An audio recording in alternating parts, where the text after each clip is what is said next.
Dolce's standing guard of this whole situation. 3-month-old puppy, Vito. Lucia is 1.5 years old. Female. She'll eventually be mating with him. Dolce, get back. Dolce's been very protective of the puppy.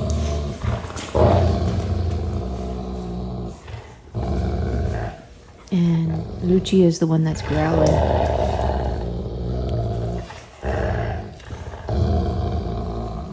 Where's that Ozzy? Ozzy standing by, ready to intervene if anything happens. Good girl, Dolce. Yeah, Dolce's also... Uh-oh. We got the wrong thing.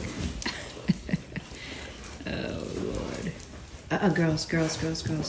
I don't want those two girls to play tug. It's too much tension. Good girl, Dolce. Dolce knows I don't like her to get intervene like that. See how confident he is, y'all? He is so confident. That growling doesn't faze him.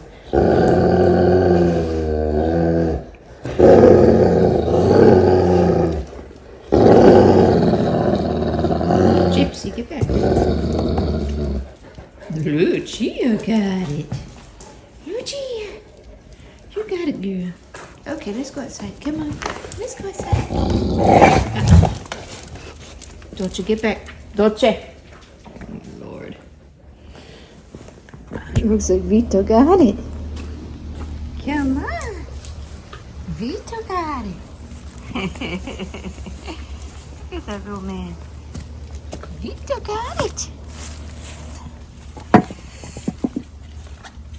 Just waking up, y'all, and oof. I want to show you what a mess it is out here. I had laid pine straw to kind of help with the mud, and it has been working like a dream, but unfortunately we had such a hard rain that it kind of washed away a lot of the pine. Good pee-pee! Good boy, Vito! Pee-pee! Trying to mark it with the word pee-pee. Good boy, Vito! Go pee-pee! Good boy! Okay.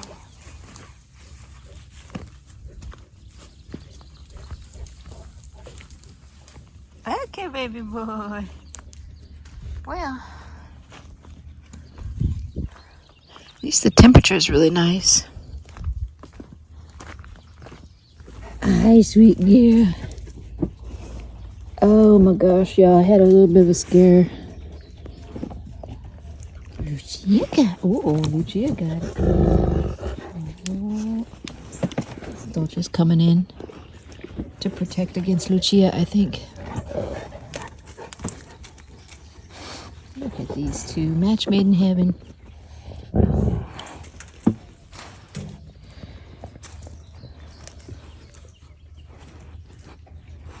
Yeah, what I was going to say is I've been noticing this. I pulled this little tuft of grass up because look what's attached to it.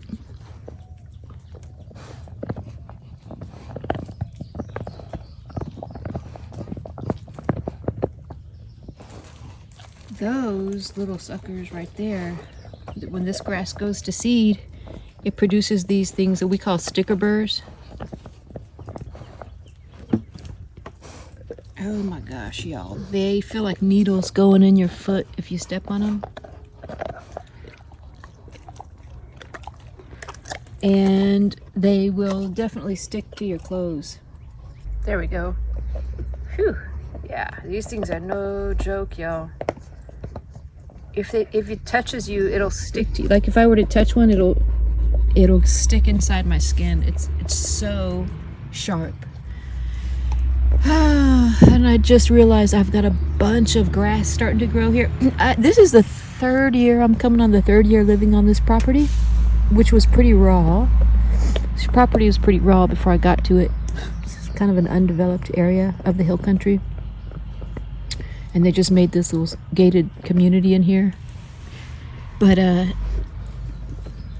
Oh man, y'all, like I said, I have not noticed it at all. I've had just wild grass, different kinds of grass that didn't go to seed like that.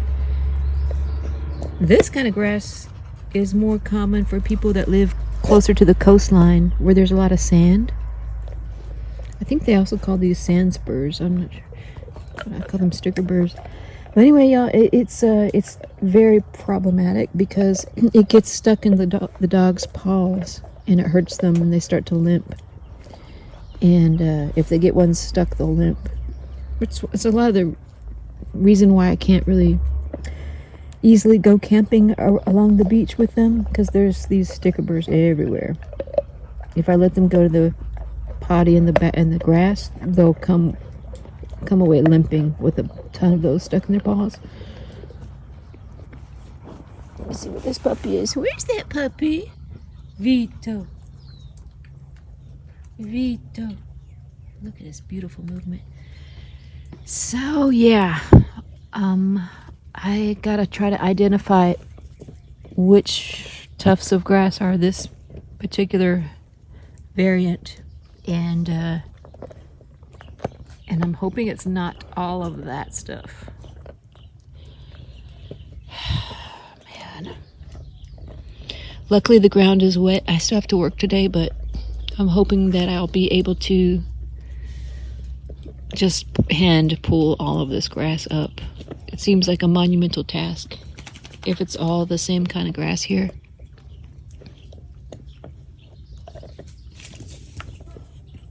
Because I know, like my co-worker that has Lucia's brother. This is Lucia if you're just tuning in. He's got her brother. Well, he lives closer down south. More south than where I live. And look at these two playing chase. Oh, isn't that the sweetest? Anyway, he's got a bunch of those. It's really problematic. It's nearly impossible to get rid of it. And I, for one, am not going to spray any chemicals in my yard. Because dogs can get cancer. And some of that cancer is linked to pesticides. Not every cancer is, but there's been a lot of literature out there that has been kind of suggestive of a link there. Look at these two. Match made in heaven. Oh my goodness. I'm just loving Vito's movement. The more I see him start to kind of come out of his shell.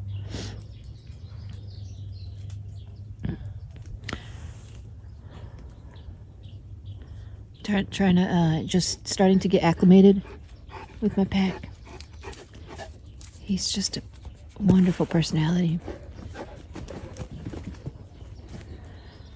Hi, sweet girl. Vito. Where's Vito? Hi, sweet girl. I've been very careful not to ignore Ozzy. Ozzy's been the #1 alpha dog, and I don't want to create any jealousy. That's what I'm trying to say. So I try to balance my attention between the two, especially if Ozzy notices me loving on this puppy. I try to also kind of give Ozzy some attention. And the other thing I'm doing to foster a good relationship between Ozzy and this male, Cane Corso here, been trying to, whenever I see Ozzy being nice to him, usually it's in a subtle way, like Ozzy will allow him to sit next to him or something like that. I'll praise Ozzy subtly, but I'll just make it so it's a good feeling whenever that he sees that I'm pleased with that. And when Ozzy issues a subtle growl to the puppy, I don't correct it, because it's just Ozzy communicating to this puppy what the ranking status is in the pack, the hierarchy, and that's okay.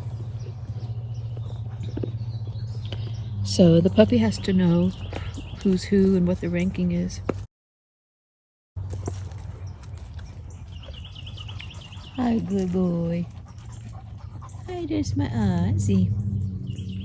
Gypsy over there sitting in a bunch of mud. It's gonna be fun. That's gonna be fun to clean up. Oh. But yeah, y'all, just wanted to show you some puppy time.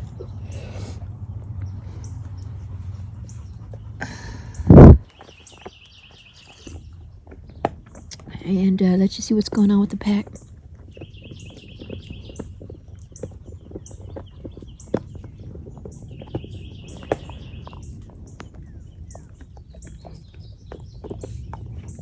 I'll be taking the Vito to Houston this week to get his ears posted and looked at. See what we can do. I think they naturally will just stand up on their own once the cartilage starts to mature, but I just want to get it looked at. And I go to the expert for ears in Houston.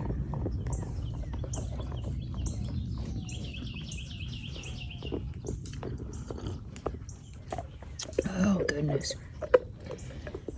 Mornings are usually rough with the puppy, but today wasn't as bad. He didn't have any poops, so that was good. Funny enough, he did start to squat down like he was going to poop, and I called him over. Come, to go outside. Called him over to me to try and lure him outside so he can finish that business. But he looked at me confused. He didn't, he didn't follow me, so I just picked him up. Oh, look, she's getting next at that bone that she has.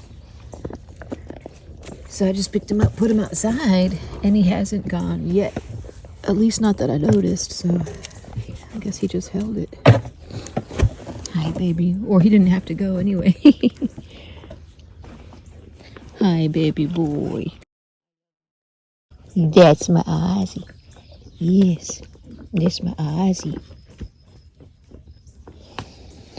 So somebody mentioned, let's see, something reminded me of this. It could have been watching an episode of Jason Corey, Bruce Wayne, and Joey Justice, that channel from Jason Corey. He's got really good advice on his channel, and one of his episodes, it was a reminder to me. It's something that I know, but it's hard for me to remember to put it in practice, is that you don't want to show too much affection to your Cane Corsos all the time. Well, for a couple reasons. One, it's going to kind of make them a little, more or less kind of codependent on you, to where they're going to seek that all the time, and it creates almost like this separation anxiety, because when they don't have that good feeling next to you, they're just gonna be really not as independent on their own type thing. Sorry, it's early in the morning, I'm trying to find the words. still waiting for this caffeine to kick in, but yeah, so something to that effect is what he was trying to communicate. And the second reason too is that you want your affection to be kind of a reward, so you don't want to necessarily reward them for nothing. So if you're ooh, she's telling him, better back off. He needs to be respectful. And so if you want to use your affection as a reward, it's not that much of a reward if you give them affection 24/7 constantly. And that's very hard for me to do, because I constantly want to love on Ozzy. I just love him so much. He was my first Cane Corso, and he's the alpha dog in the pack. He's the main protector of the pack. And so he's a very, very special dog. So I don't know. I have to really hold back so that I don't overdo it with the affection. And, the baby talk and all that, that's not helpful to the dog. That's really not helpful. So, hi, baby.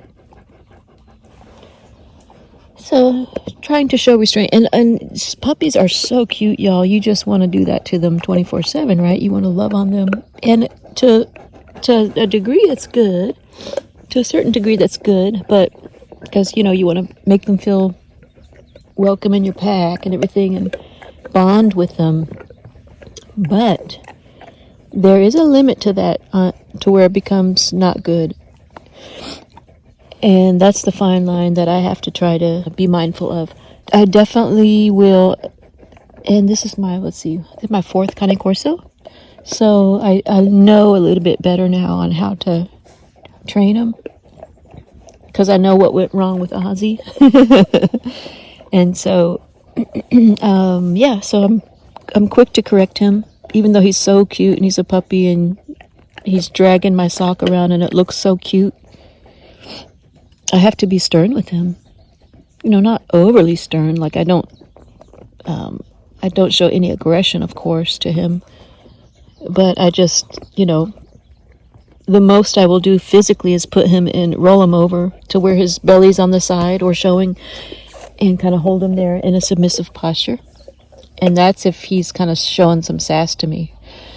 But usually he just looks at me a little startled. Like what I'll do is if he takes a sock of mine, I'll take it from his mouth and I'll say no. Just a firm no. Look him straight in the eyes and, no, you know, very calm but assertive. Don't want to lose your cool with a puppy or any dog for that matter. Just calm, assertive. And if he goes back to that sock, I'll do it again.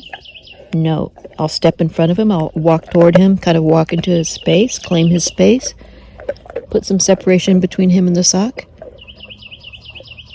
And then I'll just stand there until he walks away. And then if I see him, because these dogs, man, they're stubborn. They can be stubborn. They're dominant personalities. They're kind of a dominant by nature.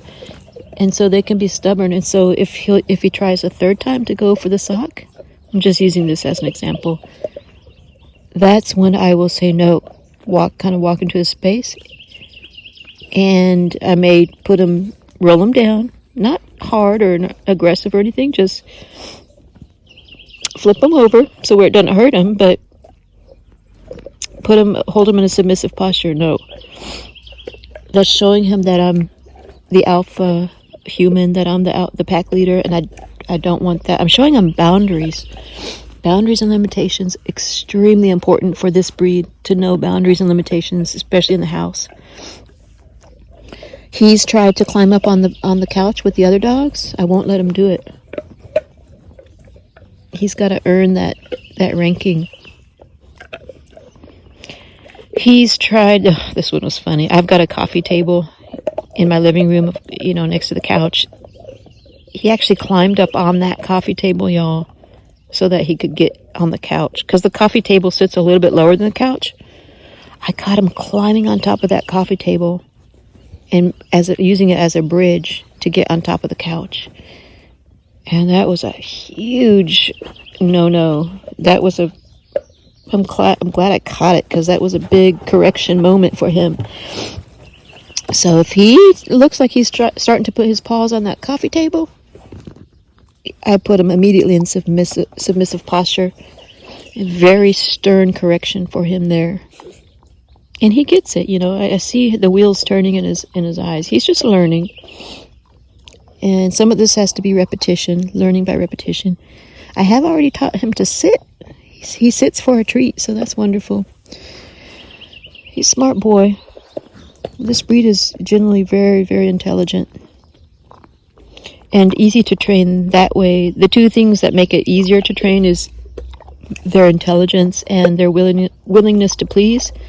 Whereas the thing that makes it sometimes difficult to train is their stubbornness.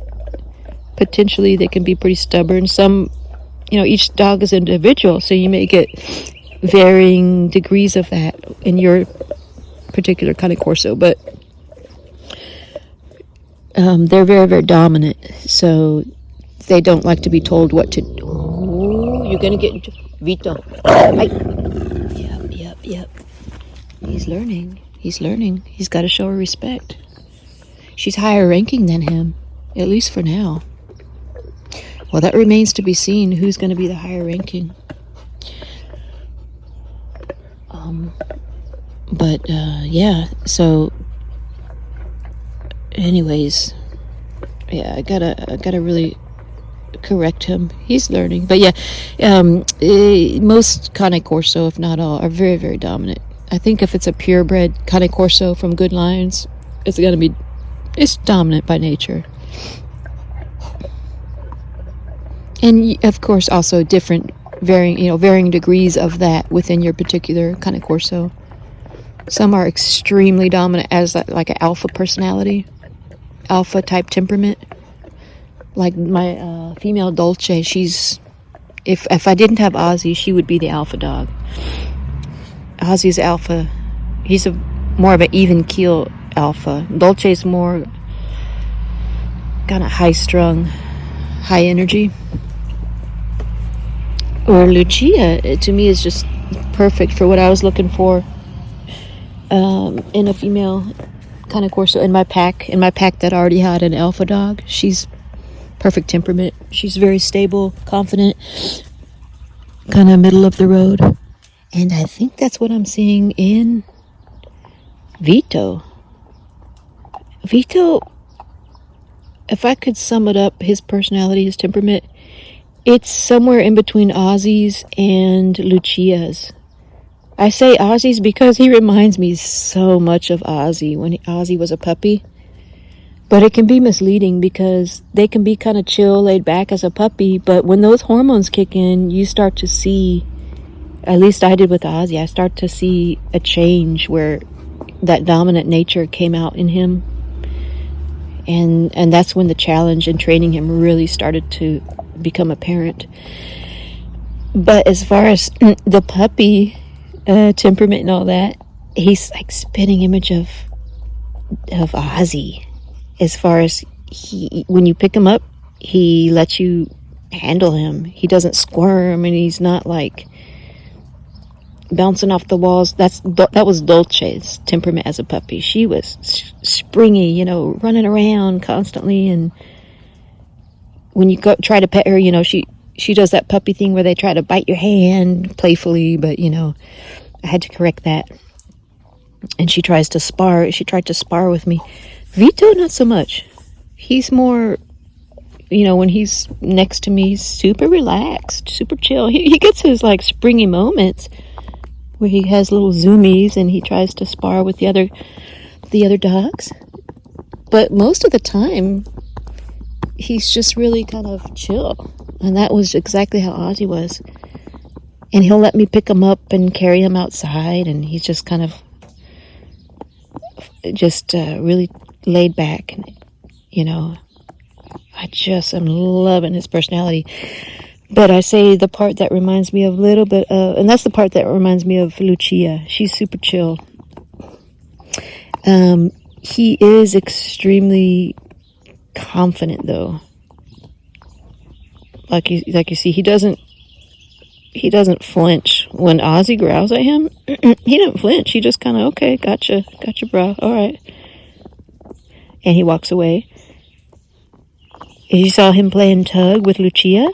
That growl, y'all, is super intimidating. The growl that Lucia has, I haven't heard Lucia growl as much as I have after I got this puppy. She growls a lot to him. Just some of it's playful, but a lot of it's letting him know her rank in the pack. And as you saw in the beginning of the video, them playing tug, that didn't faze him. That growl, he's like, yeah, okay, I'm gonna work for this rope here. I'll play tug with you. And then he's been trying to hump Gypsy, my Pitbull, but she is in heat. You wouldn't think that he has any kind of hormones to know that she's in heat and have a desire to mate with her, but I think that's why I think a lot of it is just dominance. He was trying to dominate her because, she's kind of more his size. In fact, they're just about the same height. Interesting. A 1-year-old Pitbull and a 3-month-old Cane Corso are about the same height. So, anyways, I have to kind of correct him when he tries to hump her. I've been correcting him because I don't want him thinking that he's more dominant right now than the Pitbull. At least not for now. I want him to be respectful, first and foremost, of all the pack members. He's got to earn his ranking, and that has to be done in an amicable way. If there's ever any aggression, of course, that's what I have to step in. And there hasn't been any aggression. In the wild, you know, the packs develop their hierarchy usually through aggression, and that's where the pack leader, the human, comes into play for domesticated dogs. Is you can't allow that. You got to let them do it differently. You got to let them figure out their power struggles and their hierarchy in a more civil way. But where is it, baby girl? Anyways, y'all, I've been rambling so long right now, and I've kind of just been hanging outside here because I'm wanting him to go poop, so he doesn't do it when he goes inside. But it looks like it's not going to happen anytime soon, so plus I got to go get myself ready, get to work, and get ready to drop him off at the doggy daycare. But anyways, y'all, I'm going to wrap this up here, like I said, and hope everyone's having a good day. And thanks so much for watching. Don't forget to subscribe. It really helps the channel grow. And thank you if you have already. And yeah, we'll see you on the next one.